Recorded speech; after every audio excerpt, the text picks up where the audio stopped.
আল্লাহ তাআলা আমাদেরকে এই নিয়ামতটা দিয়েছেন যে আমরা জবানে বলি লা ইলাহা ইল্লাল্লাহ, আমরা কলিজার ভিতরেও এই কথা বিশ্বাস করি যে লা ইলাহা ইল্লাল্লাহ, আমরা আমাদের জিন্দেগি দ্বারাও প্রমাণ করি যে লা ইলাহা ইল্লাল্লাহ, লা ইলাহা ইল্লাল্লাহ। এজন্য বাপ ঈমান সর্বশ্রেষ্ঠ নিয়ামত, সর্বশ্রেষ্ঠ নিয়ামত এই তাওহীদ। তাওহীদ কালেমা লা ইলাহা ইল্লাল্লাহ জীবনের পুরাটা একেবারে ছোট্ট থেকে ছোট্ট, আদনা থেকে আদনা, আলা থেকে আলা, ছোট থেকে ছোট, বড় থেকে বড়, সকল কিছুই আল্লাহ থেকে নেওয়া। তিনিই দেন, তিনিই দেন, তার কাছেই চাওয়া, তার মাধ্যমেই পূরণ করার চেষ্টা করা। এটাই ঈমান, এটাই মূল পুঁজি, এটাই মূল সম্পদ, এটাই মূল নিয়ামত, এটাই মূল নিয়ামত।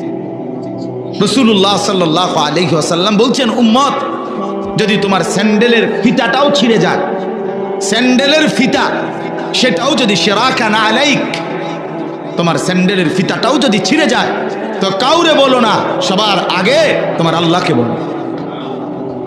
কাকে বলো? আল্লাহকে আগে জানো, আল্লাহকে আগে জানো। ছোট্ট থেকে ছোট্ট মুসিবত হোক, সামান্য থেকে সামান্য পেরেশানি হোক, আল্লাহকে বলো। জীবনের যত প্রত্যাশা আছে, আমার ছেলেটা জ্ঞানী হোক, আমার মেয়েটা একটা উপযুক্ত ছেলের কাছে বিবাহ যেন দিতে পারি, আমার যেন আয় উপার্জন সুন্দরভাবে হয়, আমার শরীর স্বাস্থ্যটা যেন ভালো থাকে, এই মনে করেন দুনিয়াবিও যা চাই, আমার মনে যা আসে সবটাই আল্লাহর কাছ থেকে পূরণ করা উচিত, সবটাই।